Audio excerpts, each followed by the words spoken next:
Welcome, everybody. I woke up or was half asleep in the middle of the night, and I was working on what I wanted to say or have us talk about this morning. And what came to me is that I'm really trying to develop a model for dealing with conflict. And then I thought, I can't do that. Who am I to do that? Here we're swimming in conflict. There's such incredible conflict all around us and in us and between us in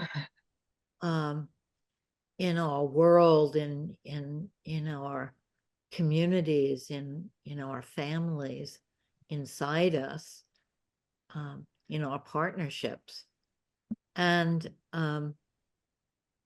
here I'm sitting, or in the middle of the night, I was lying in my comfortable bed, and thinking that I was wanting to develop a new model or a model for conflict.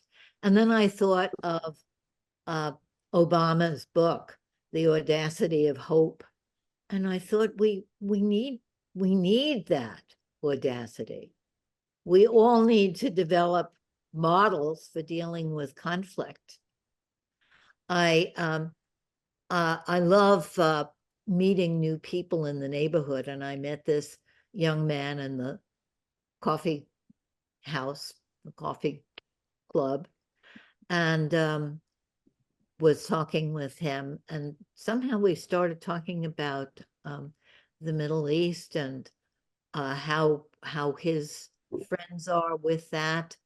And he was saying, well, we really don't talk about anything like that. It's too dangerous. We can't talk about it. And as we spoke, he was sharing how it was a relief to talk to me, this this stranger who isn't in his world, but that within his world, people just have given up talking about what's important in the world, because it's just too difficult and people can be too offended. And I was thinking, oh no, this isn't the way for us to go. But I've noticed it also in my circles, that people just can't talk about things anymore, because it just ends up with everybody mad at each other and feeling misunderstood.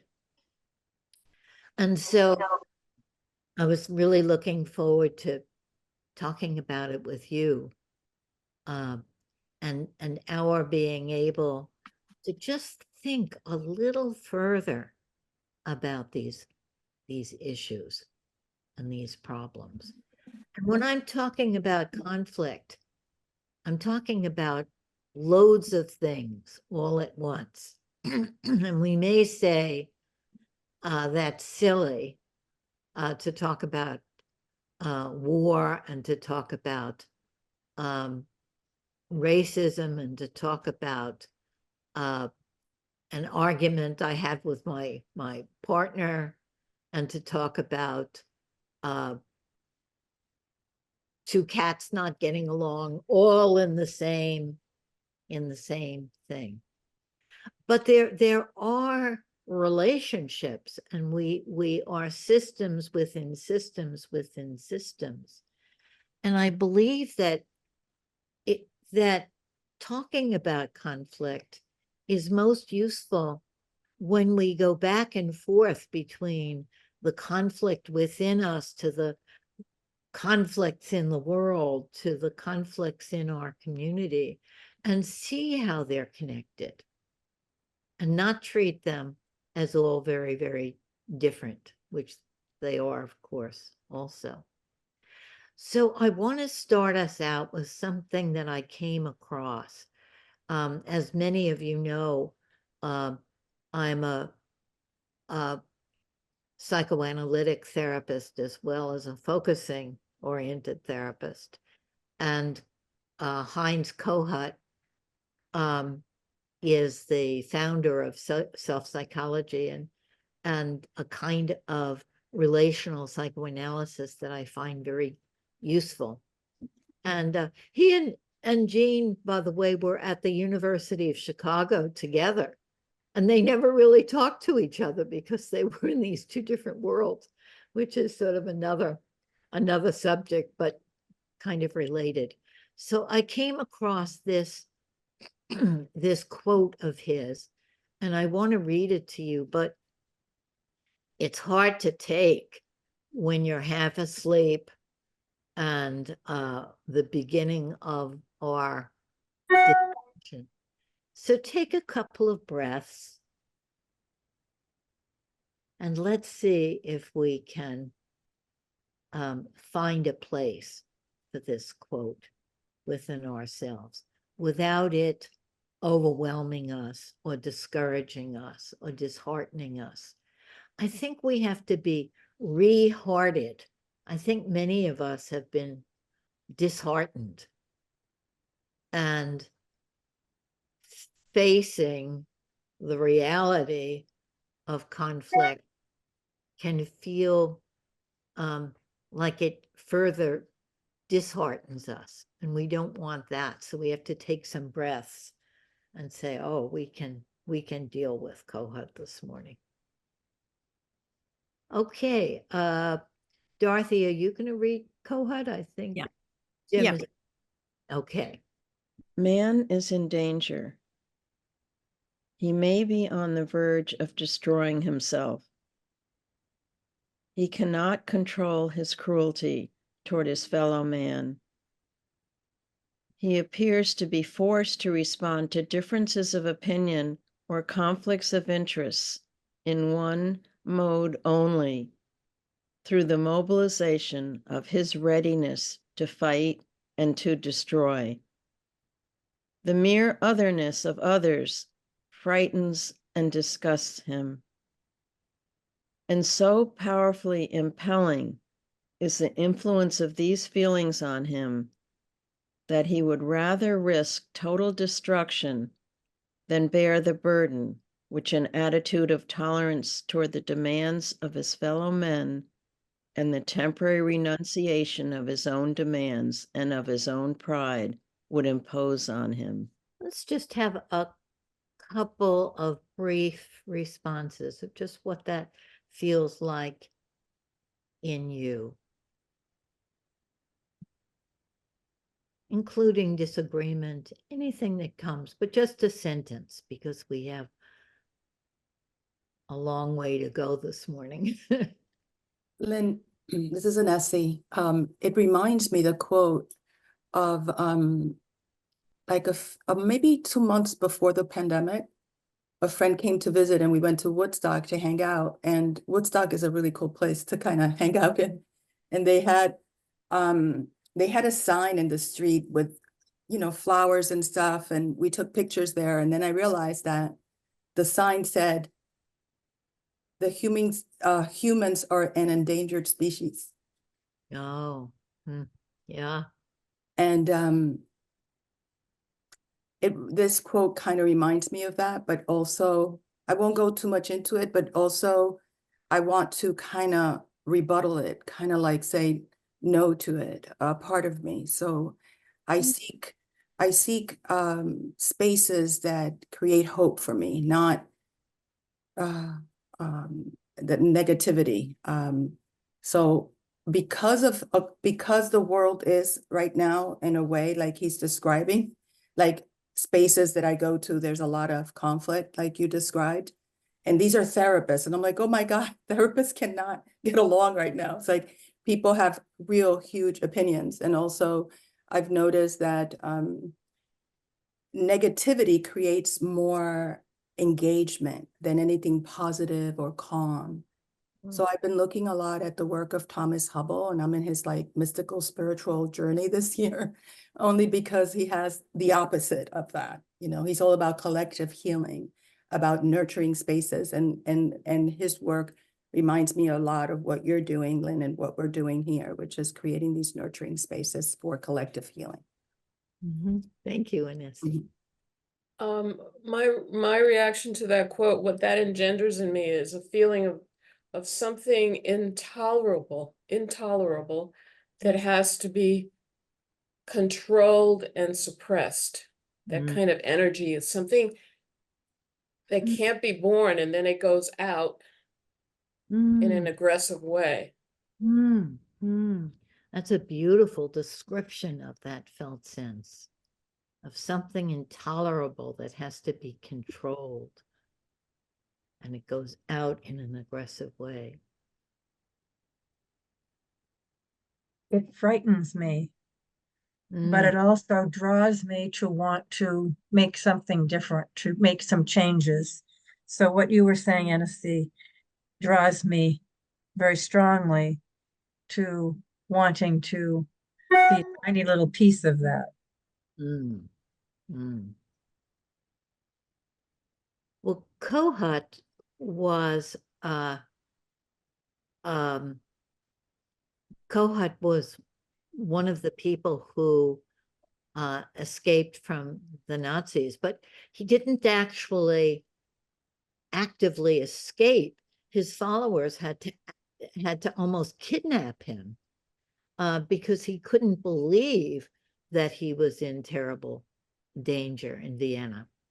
And he's older than Jean, but they both were in Vienna, and he ended up in Chicago, and it was like a whole complete change for him. He was, at that time, he was an established psychoanalyst, and he changed his whole way of thinking and working when he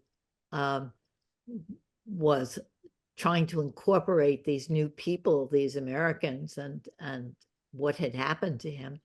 And Freud's idea that he followed was that we are driven, we have these drives of sex and aggression that have to be controlled. We have to learn how to what Freud said is, where id was, these instincts, ego shall be. We have to learn to be rational and control these things. And Kohat sort of slowly and not quite willingly said, this doesn't really make sense. What made sense to him was that that people absolutely desperately need their connectedness with other important people to them. And that when those bonds are broken, that it's like an umbilical cord being broken. This terrible rupture in the sense of self. And that the aggression that comes is a byproduct of that terrible harm to the self. And he talked about narcissistic rage as something very different than anger, that this kind of rage that he was talking about, the rage that comes from the broken self, is a desperate attempt to get oneself back together, to feel oneself as whole, to feel like we're back in control of something. And he called that narcissistic rage endless hatred and lust for revenge. And that's what he was talking about in that quote. But to change that around was an amazing kind of thing. And of course, Jane Genlin was working also on this sense that it's the experience, the experience of self that we need to be whole in order to be able to relate. I'm thinking about Gene Genlin's fitting in, pouring out, and relating.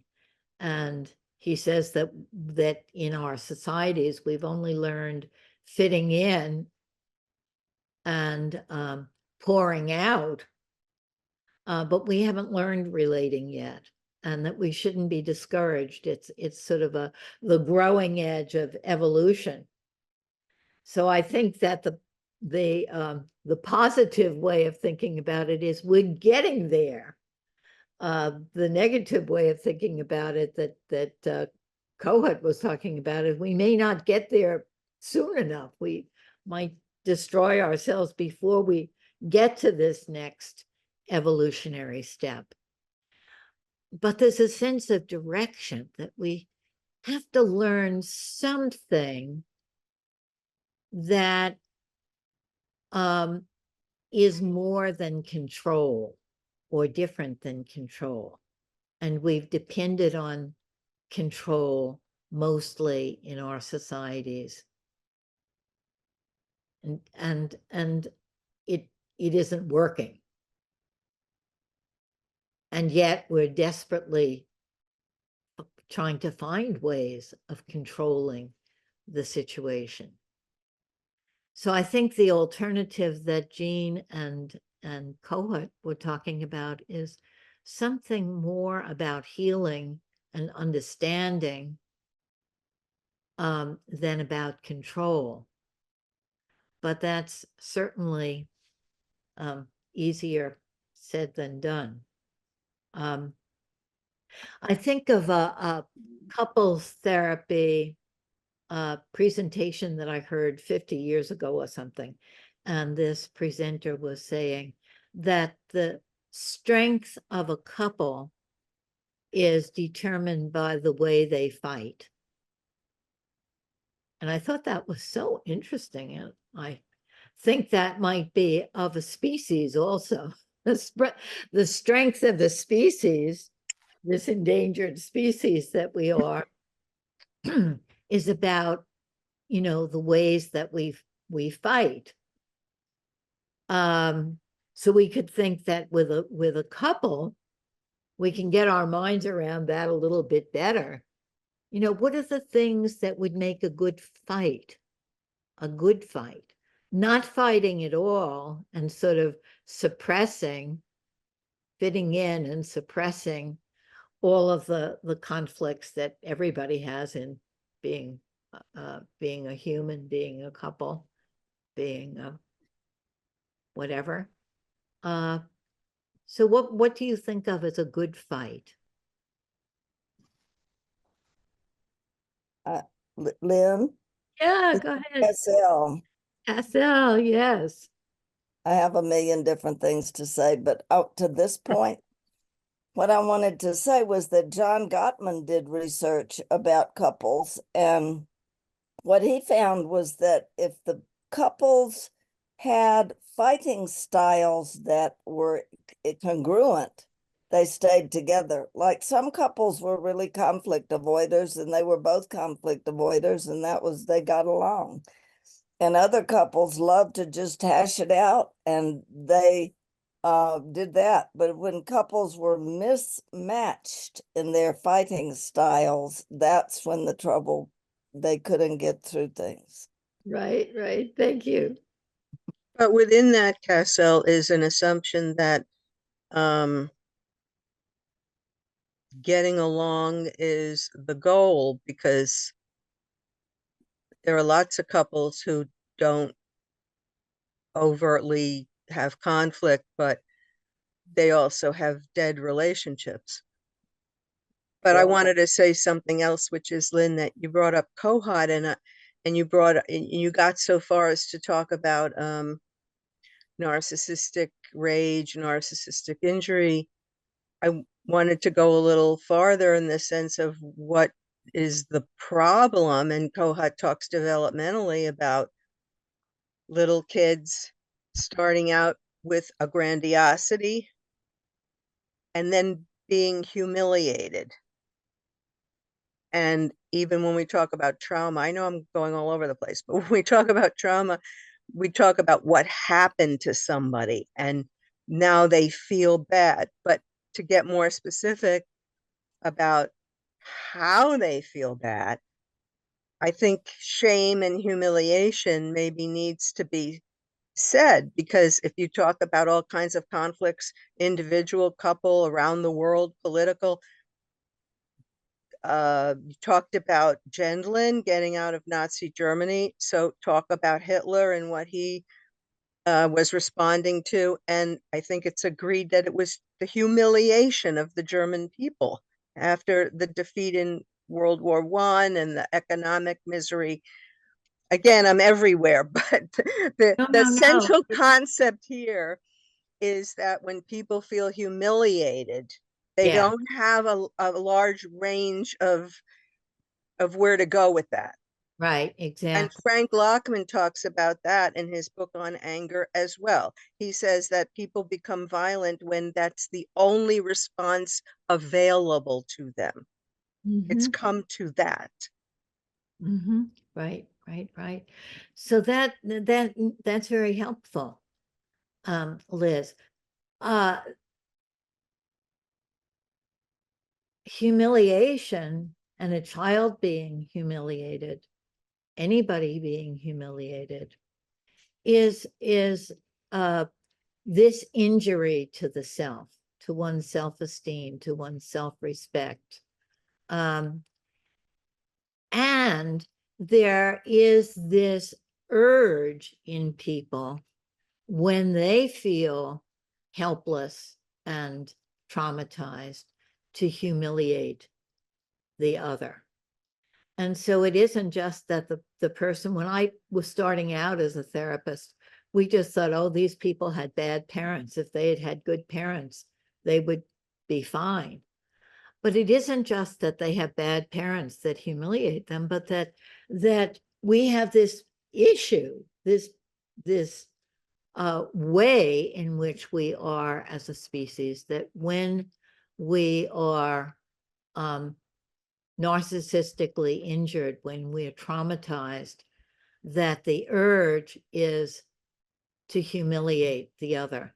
I am part of so many conversations with my peers where people just love to make fun of Trump and even his wife and other people, and there's a kind of joy in it, like it's doing something. And there is that instinct in us of disrespecting and humiliating the other that we feel endangered by. And so we've come to a point, and this is what I'm hoping we'll be able to talk about, where we have to find, how do we deal with that as humans? I think just controlling it doesn't seem to work. But we'll get to that a little later. So, but let's have it right there. Okay. What some of the things that I was thinking of that makes a good fight is when there isn't a winner and a loser, when every voice is heard, or all of the parts of oneself are heard, when someone doesn't have to give up themselves in order to continue the relationship. When we can get to that deeper level where we can be in touch with our vulnerability and at some point share it in some kind of way. I mean, we could probably come up with a lot of different things that we would say, oh, that was a good fight. And maybe all of us have had the experience of a good fight and bad fights. If we want to, I think the whole point is not to separate things into good and bad, but just for for this moment, we could separate a good fight or a bad fight. But how do we get to a place where we can have good fights rather than bad fights, where we can deal with conflict through understanding and healing rather than disengaging, shutting down, or revenge. And those are big issues that I think we need to just be able to talk about and see little pieces by pieces, like Jean was doing in that paper, find some ways of, instead of being disheartened, of finding a little tiny step forward there. I saw this movie the other night because Ellen's helper wanted to see it, of Pleasantville. Did you ever see that movie? Raise your hand if you saw that old movie, Pleasantville. I would recommend seeing it again, if or seeing it for the first time if you haven't. It's this television program of this very pleasant kind of life, and this village where everybody is lovely to each other and everything is predictable, and this young guy who sort of longs for that, and miraculously he and his sister get put into this little village, Pleasantville, and as they are interacting with people, and it's all in black and white, as TV was then. And as they're interacting with people and trying not to mess up the system too much, they do mess up the system. And each time somebody is touched by these other possibilities than being very, very controlled, they turn into Technicolor. And it's very charming how you see each of these people turning into Technicolor, usually through sexuality or aggression, like one or the other. And the show stops with them, they're all being in Technicolor, and it being sort of obvious that they can't go on the way they were. And you sort of feel good at the end of the show. Said, they got to a different stage of being human, and they're not doing things exactly the same way. But then I saw that show, and then a few hours later I thought, but then what? Sort of like the show stops, the movie stops right at the point where most of the world is right now. When they turn into Technicolor, they start burning the books, and they start, threatening people. What then? What do we do with the Technicolor? How do we deal with not just being rote and predictable, but raising her hand. Oh, good.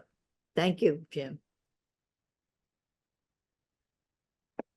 Thank you. Thank you. And with a little something you said earlier, Lynn, about, you're raising these questions, how do we do this? Mm-hmm. And you said before, that Jean said this last piece from fitting in to pouring out to relating, but the relating is the growing edge, Right. and the evolutionary edge. Mm-hmm. It seems to me that that's where we're at. Right. Right. And relating requires some kind of engagement as opposed to an othering and pushing away from, right?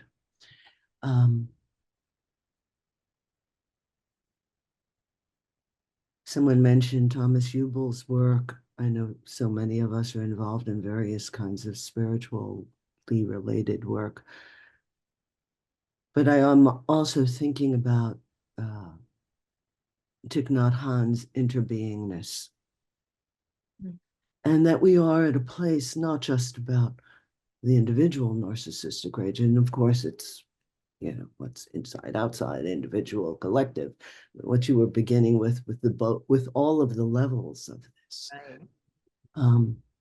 And maybe part of the work of self-compassion and our individual healing work hopefully takes us to a place that we can be in a greater collective healing work, that it's not about othering as rejecting, but othering that you are similar to, we share something, which then leads to something else. Because if you're talking about Hitler and Germany, Right. so on and so forth, it isn't just about, you know, the individual being humiliated, right? It becomes a collective process. Right. So I'm interested in this growing edge of what is relating, and are we at a place of such collective desperation that we move into a shift in consciousness. Right. Thank you, Ruth. That really is very helpful. And that's where I think we need to move in this discussion. Isn't that sort of where you were, Lynn, with the Technicolor people? Yes, right. It's sort of like they got through the so-called pseudo community. They got through everybody putting on a face, and then they got to the real stuff. Well, that's great. So now what? Yeah, now what? Right. Now what? Right. So I want to take up right there, and I want to do a little exercise with you and just see what it does. Okay. So I think where we are, as Ruth pointed out, is in recognizing that we are all interconnected, and that what's inner, outer, that we're systems within systems, and that every little moment is a microcosm of some whole great big thing that we're dealing with, and to find how to engage with each other in a way that we're really taking into account our interconnectedness. I'm quoting a lot of psychoanalysts today. Well, not a lot, just Kohut. And I want to quote Jessica Benjamin, who talks about this idea of going from two, the right and wrong, us and them, the good guys and the bad guys, us and the other, to going to three. And this third is this kind of sense of there's another way beside this and this. I call that, or I have called that, the new us, the sense of the us. And what I'm trying to develop is to extend the revolution that focusing has given us of touching into the felt sense of our own individual experience and seeing how it goes way out there, to being able to touch in and find the us, the felt sense of the us. And the felt sense of the us, we haven't really learned yet to find it, for our consciousness to be able to embrace it. When we can find the felt sense of the us, I think there's a shift. And it's, of course, the same kind of movement that so many spiritual teachings are trying to help us with. But I think focusing gives us a particular, I don't know the word, skill that we can develop to find that. When we can find the felt sense of the us, we can see something differently. And I want to experiment with that with you. But I want to flag up something else before I experiment with you with that. Can we do that? Can you hold on to that? The felt sense of the us as a step forward. And then I want to share with you where I haven't gone yet, or we haven't gone yet.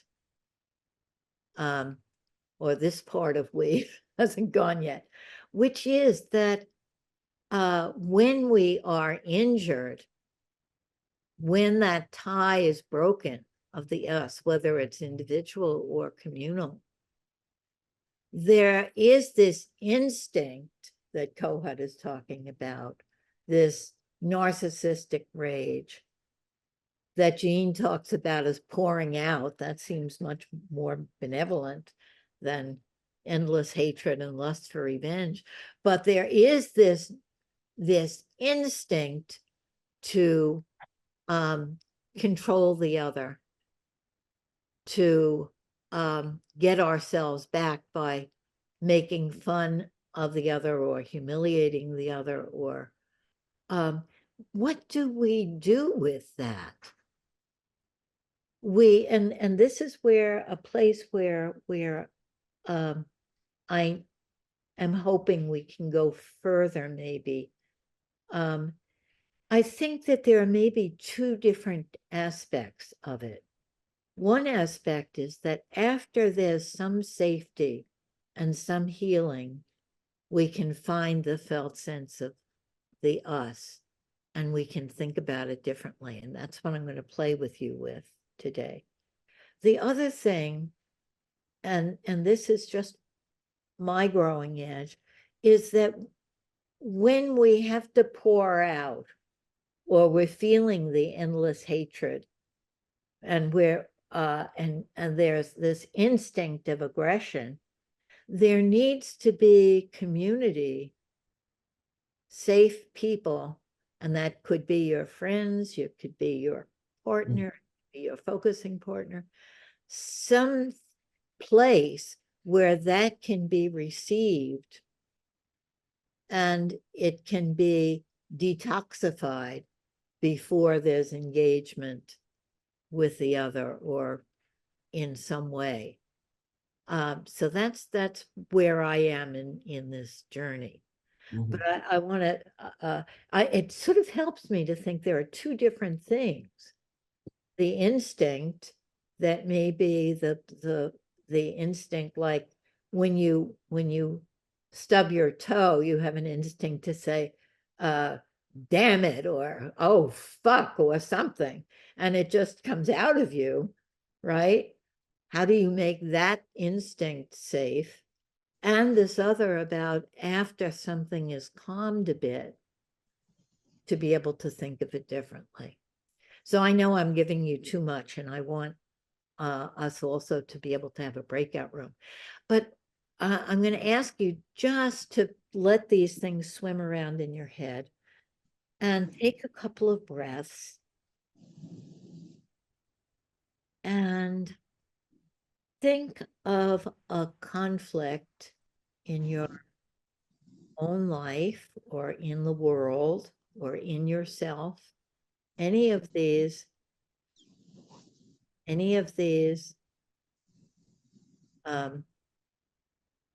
stages, any of these circles, a conflict that you're sort of stumped by, or you could think of one in the past or one in the world. What we do is we think of what should be. The other person should do this and this, or they shouldn't have done that and that. And that's our instinct, of course. So any way that it comes, maybe just jot it down. That conflict and where you're stuck in it, or where the world is stuck in it. Raise your hand when you have something there. Give another moment. And let's use this, whatever you think of here, this conflict, as our test case, as something to study, as our specimen to study. And let's breathe and into our bodies, calm ourselves. Feel the safety that Jean teaches us how to feel within ourselves, a home, coming home to ourselves. That conflict isn't everything, it's just a something.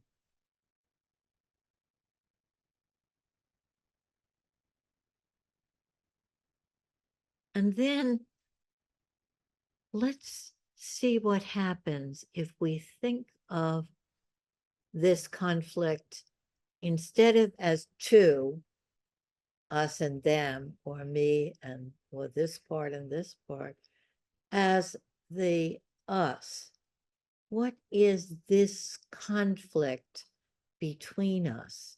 To try to find a name for the conflict.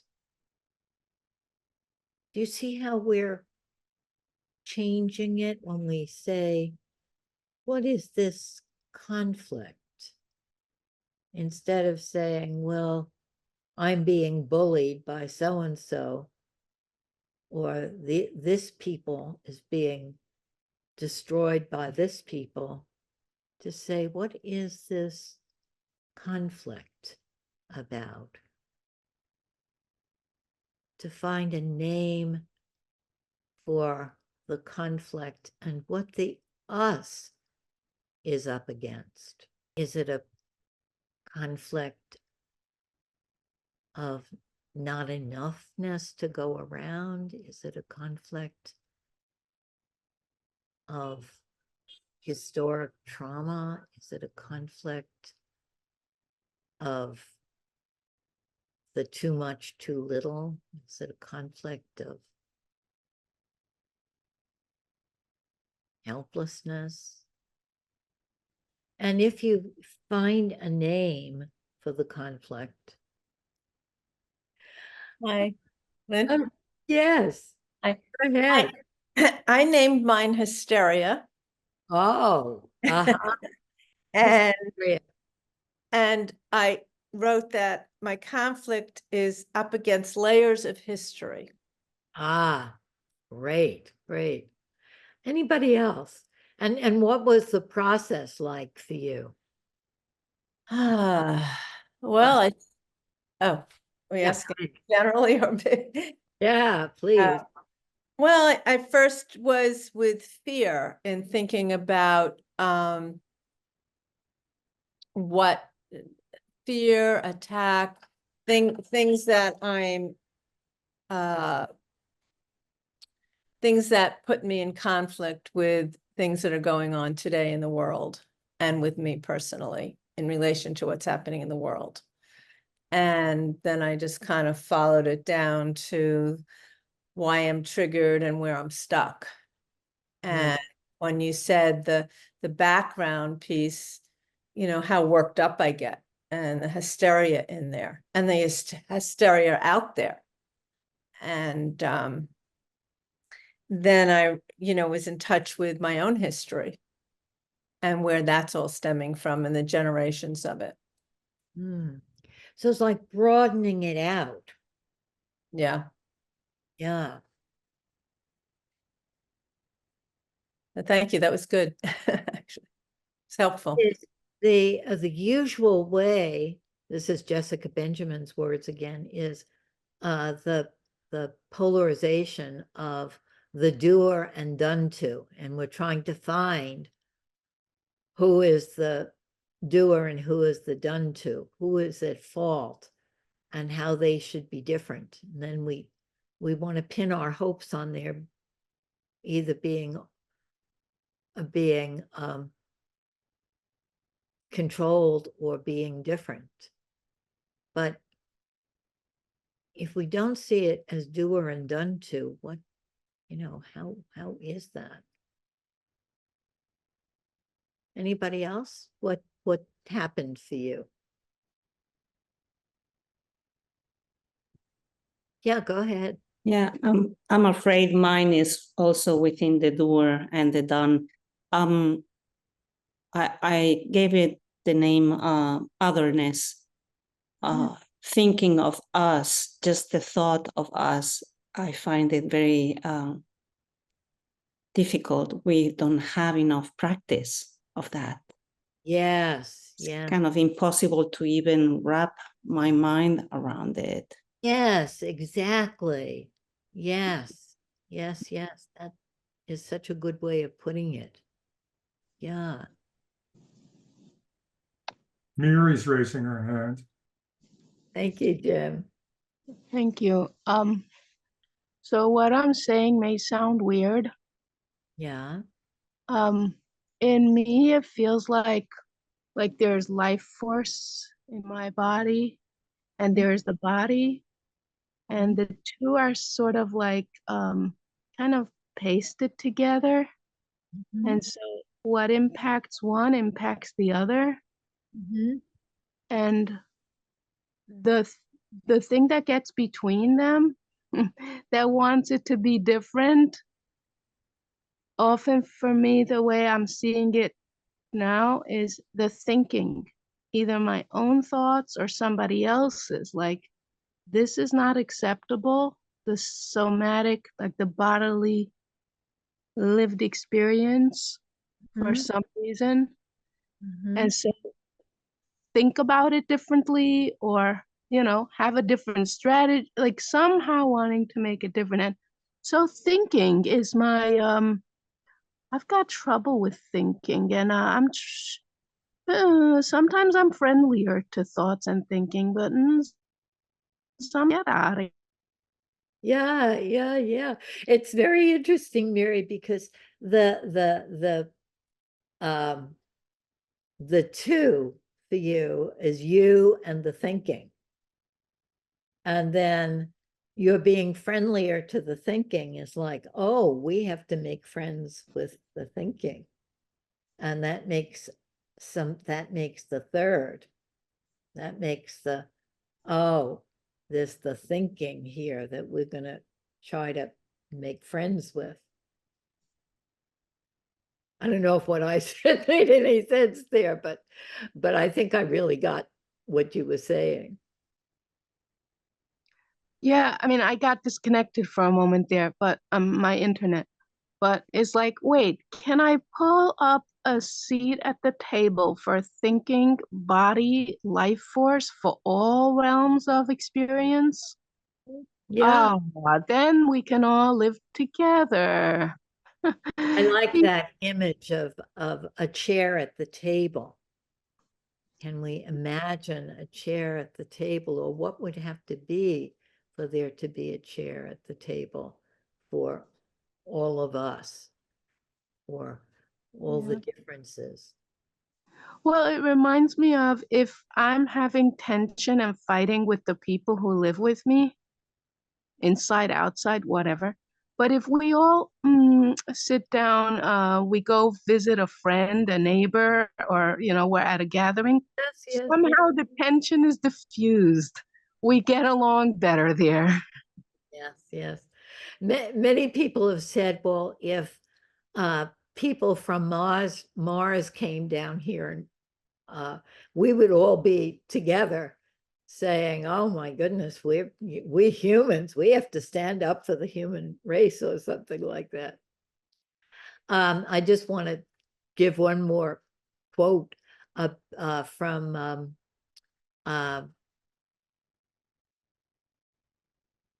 Stephen Mitchell, who says that all pathology is a failure of imagination. It's the thinking. But we have to be calm enough, safe enough to be able to think. Well, Let's just have. can I say one more thing about that imagination? Sure. Imagination is the one realm where they all live harmoniously for me. Yes, that's right. They live harmoniously there. But it takes a lot to unlock imagination, because when we're traumatized, we can't, we can't think that. We can't have imagination. One more comment, and then I want to give you a chance to have breakout rooms. And Nessie is raising her hand. Oh, Well, yeah. Thank you. Steve Thank you is so in there. much. When you said that, Lynn, throughout your meditation with us to look at the us, I don't know, I got in touch with grief in my body, Yes. a lot of grief came up for me, and just memories of all the losses during the pandemic, Yes. like all that just popped up. It was very interesting to experience it, But Yes. when you said calm enough to be able to think, what I've learned in like the work in somatic therapies that I've been involved in the work with Thomas Hubble, which is very spiritual, ancestral, and collective, is that and for me, it's been, and kind of what Mary was saying, kind of stirred up, that it's all about creating safety in the body. So it kind of brings up the polyvagal stuff for me, and the little ladder from Deb Dana in her book Anchored. She makes you check where you are in your nervous system, to befriend your nervous system. And when your nervous system is reacting to the nervous system of another, it's gonna be hell, and and how can we be calm within ourselves to pause when another is saying something that's triggering parts of us?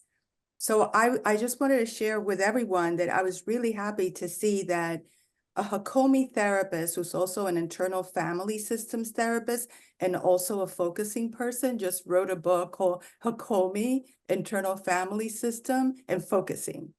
Oh, great. And he merges them. And I've been reading it, and it's like if I found home, like all those three kind of merging. It's so powerful. Thank you, Nessie. Yeah. Steve, you were going to say something. First of all, thank you for telling me about that book, telling us about that book. I'm going to go search.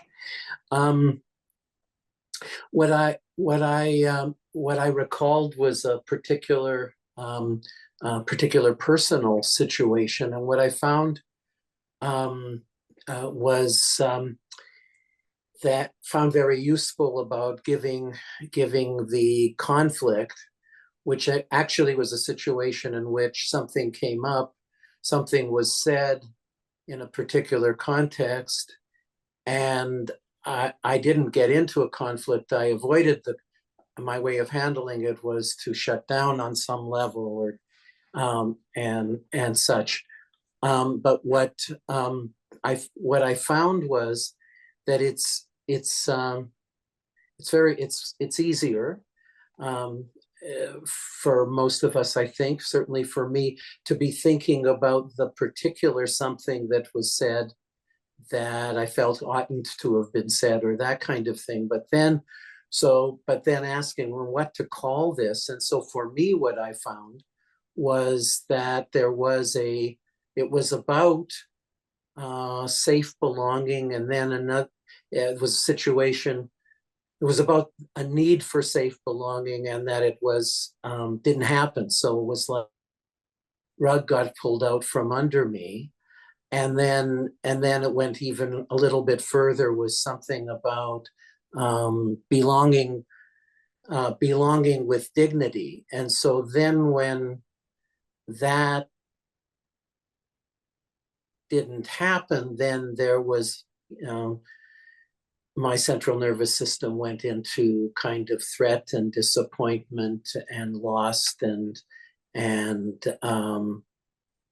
mode in some kind of way.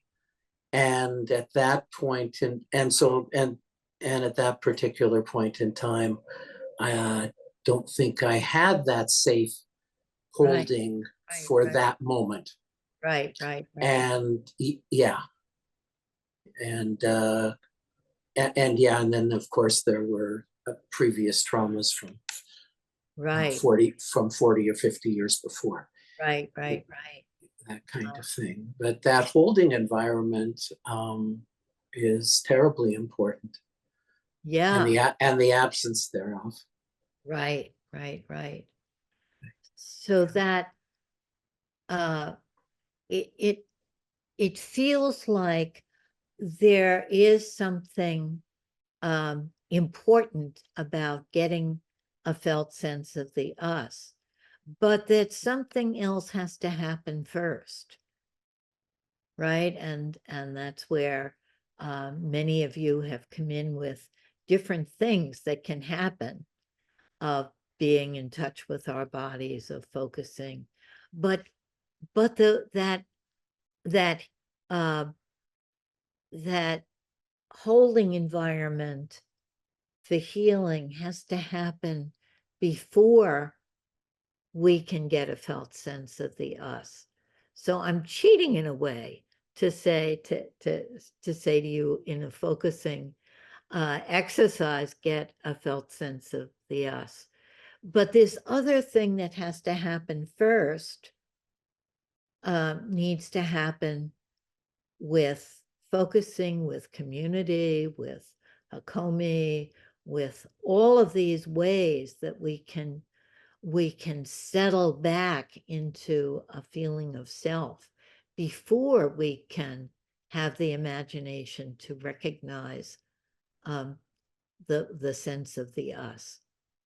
So I think for you, Steve, you needed to recognize the disappointment, and that's often where conflict gets the most raw, when we're disillusioned and disappointed and shocked at something that felt like it was a holding environment and then it collapsed. And then it may have for the other person too, or coming to this, can we call it a collapsed holding environment? And then what do we do with that? How does it get restored?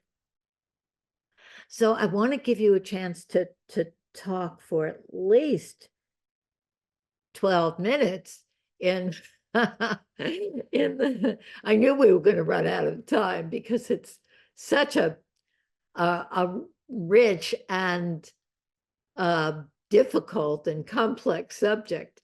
So why don't we go into breakout rooms? Let's just go into partnerships, since we only have like 10 minutes, and then we'll come back. And Jim, you're gonna let everybody go into partnerships, and we'll come back in 10 minutes. Welcome back, everybody. I would have cheated you, so if you want to fight about it, let's have a conflict right here. Well, we have it, but it has to be a good fight. Where every voice is heard and there's no winner or loser. So could I just say to Dorothy that in the chat, people have been asking if she could post that quote from Heinz Cahoot. Good. Not maybe. Do you have trouble putting it in the chat, Dorothy? I always have trouble with that. Yeah, I have to take more lessons from Jim to do that, but at some point between Jim and I, we will get it to you. If not this chat, then the next chat.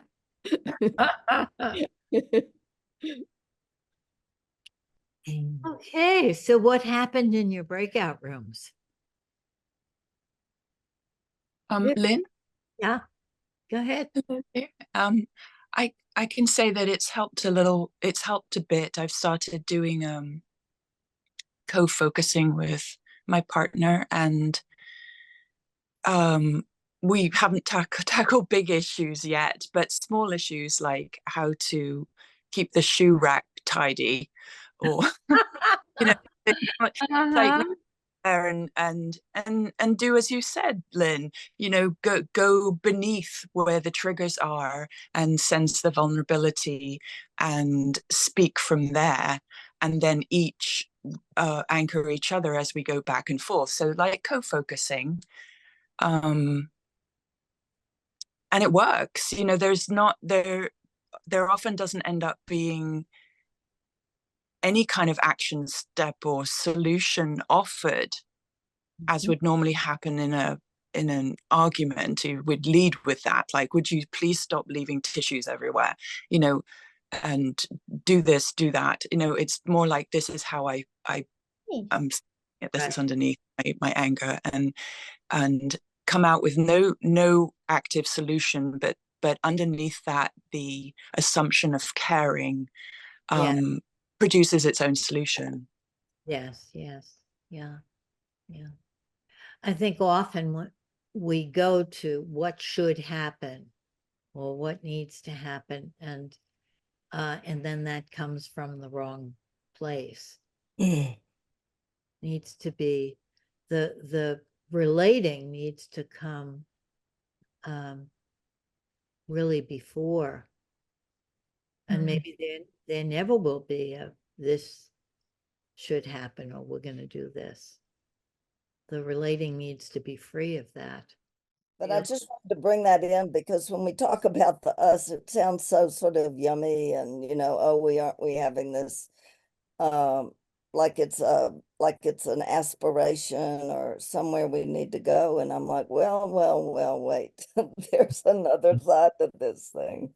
Yeah, let's really mark that, Castle. It's not that the us is such a great thing. I mean, we're stuck with each other as humans, right? But the us is everything. It can be wonderful and it can be terrible, and it can be a terrible suffering and pain. And it's not that the us is idealized, but that when we, even if it's terrible pain, if we recognize that this is a collapsed us, or this is a vicious us, or this is a dead us. But if we recognize what the quality of that is, it can give us a broader perspective. Whereas a friend of mine said, oh, it's just suffering. She's a Buddhist. Suffering, yes. It's just suffering. Okay, we're going to have our poem, but is there any last thing anybody wants to say before our poem? And we have a lovely little video of Pray for Peace, but you don't have to stay for that if you need to go. I can say something. Hi. Sure. Good. In our group, we didn't have enough time, I felt, but at the end, there was this feeling, not to go into detail, but the fear of loss of connection, and the fear of conflict having that loss of connection. So if there's the fear of loss of connection, you don't want to have the conflict because there's the fear of losing the connection. How to have conflict while staying connected. Right. Yes. And we need to take that fear of the loss of connection very, very serious. Umbilical cord, that we can't afford to lose our connections. Right. Thank you for saying that. Yeah. Okay. Are we ready with our poem, Dorothy? Yes. And it is a rather long poem, so I understand if you have to leave, but it's a wonderful poem. Oops. The Human Line by Ellen Bass. Pray for peace. Pray, the Human Line is the collection of her poetry, and Pray for Peace is the specific poem. Pray to whomever you kneel down to. Jesus nailed to his wooden or plastic cross, his suffering face bent to kiss you. Buddha still under the bow tree in scorching heat.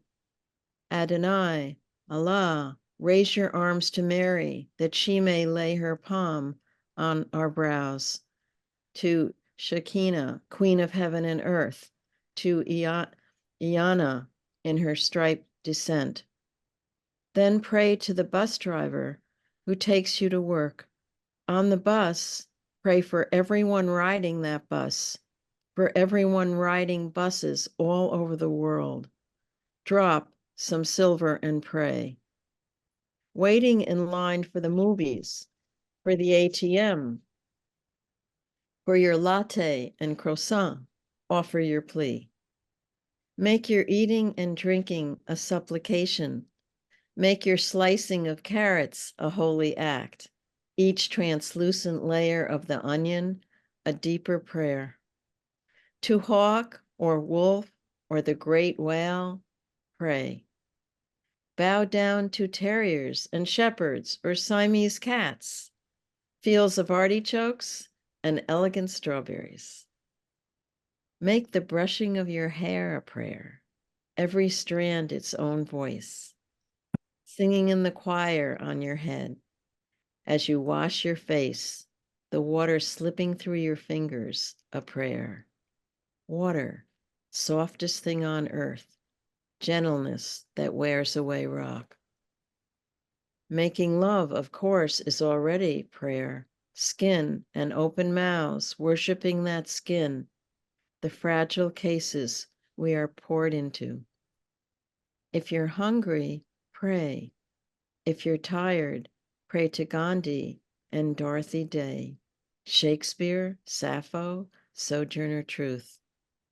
When you walk to your car, to the mailbox, to the video store, let each step be a prayer that we all keep our legs, that we do not blow off anyone else's legs or crush their skulls.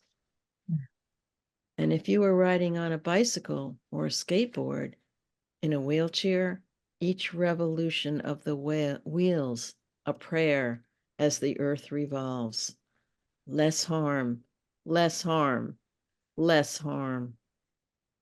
And as you work, typing with a new manicure, a tiny palm tree painted on one pearlescent nail, or delivering soda or drawing good blood into rubber-cupped vials, twirling pizzas, which each breath in, take in the faith of those who believed when belief seemed foolish, who persevered. With each breath out, cherish. Pull weeds for peace. Turn over in your sleep for peace. Feed the birds, each shiny seed that spills onto the earth. Another second of peace. Wash your dishes. Call your mother. Drink wine. Shovel leaves or snow or trash from your sidewalk. Make a path. Fold a photo of a dead child around your Visa card. Scoop your holy water from the gutter. Gnaw your crust. Mumble along like a crazy person, stumbling your prayer through the streets. Thank you, Dorothy.